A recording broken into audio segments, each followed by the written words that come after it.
In Germany on October 4th, 2006, a hunter would stumble upon the skeletonized remains of a young woman named Frauke Liebs, who had gone missing 4 months prior. She had only been 21 years old at the time of her disappearance. The last day she had been seen alive was on June 20th, 2006, when she had gone out with a couple of her friends to a nearby pub. Sometime later, Frauke would ask to borrow one of her friend's phone batteries, as hers had been completely depleted.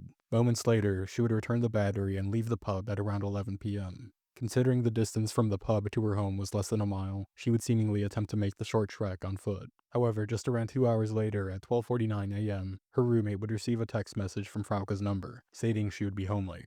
Waking up the next morning, her roommate would come to find that Frauke never made it home last night, with her also failing to show up to work. Upon informing Frauke's mother of her daughter's sudden disappearance, she would be reported missing later that same day.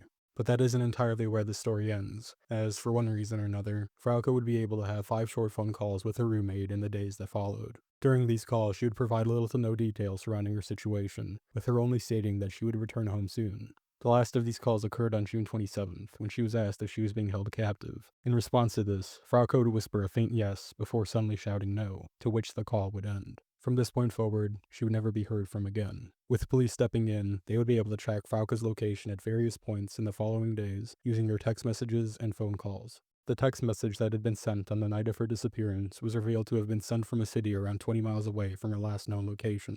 The phone calls, on the other hand, had been placed from various industrial areas surrounding the pub.